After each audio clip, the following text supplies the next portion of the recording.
Hospital ഡ്യൂട്ടിയൊക്കെ കഴിഞ്ഞ് ഞാൻ നേരെ പോകുന്നത് വീട്ടിലോട്ടാണ്. ഇന്നത്തെ ദിവസം കുറച്ച് സ്പെഷ്യലാണ്.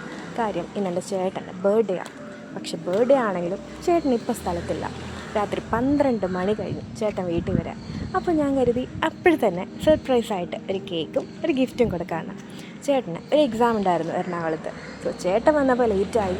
ഞങ്ങൾക്ക് അന്നത്തെ ദിവസം അത്രയ്ക്ക് അങ്ങോട്ട് ആഘോഷിക്കാൻ പറ്റിയില്ല. ചേട്ടനും ഇങ്ങനൊരു കാര്യം എന്നെ തീരെ എക്സ്പെക്റ്റ് ചെയ്തിട്ടില്ലായിരുന്നു. അതുകൊണ്ട് തന്നെ നല്ല ഹാപ്പി ആയിരുന്നു. കേക്കൊക്കെ മുറിച്ച് പോസൊക്കെ ചെയ്തു. നമ്മൾ നെക്സ്റ്റ് ഡേ ഒന്ന് പുറത്തൊക്കെ പോയി കുറച്ച് ഫുഡൊക്കെ കഴിച്ച് എൻജോയ് ചെയ്യാമെന്നാണ് ഞങ്ങൾ വിചാരിച്ചത്. ഞങ്ങൾ നേരെ വിട്ടത് മാൾ ഓഫ് ട്രാവൻകൂറിലാണ്. മാൾ ഓഫ് ട്രാവൻകൂറിൽ ഏറ്റവും ഫേവറേറ്റായിട്ട് ചേട്ടനുള്ള ഫുഡ് സ്പോട്ട് KFC ആണ്. അങ്ങനെ KFC എന്ന ചിക്കൻ കഴിച്ചു. അത് കഴിഞ്ഞ് മൊമോസ് ട്രൈ ചെയ്താലോ എന്ന് പറഞ്ഞു ഇപ്രാവശ്യം ഞങ്ങൾ ഫ്രൈഡ് മൊമോസാണ് ചൂസ് ചെയ്തത്. മൊമോസ് കഴിച്ചു. ഇനി എന്ത് ഡെസേർട്ട് കഴിച്ചാലോ. അങ്ങനെ ഞങ്ങൾ ഇപ്രാവശ്യം മാർഷ്മെല്ലോ വിത്ത് ചോക്കോ ഡിപ്പ് ട്രൈ ചെയ്തു. അതിൻ്റെ സൂപ്പ് ചോക്കോ ലവേഴ്സ് ഏറ്റവും ഇഷ്ടപ്പെടും. അത് കഴിഞ്ഞ് സിനിമയും കൂടെ കണ്ട് ഇന്നത്തെ ദിവസം ഏറ്റവും അടിച്ചു പൊളിച്ചു.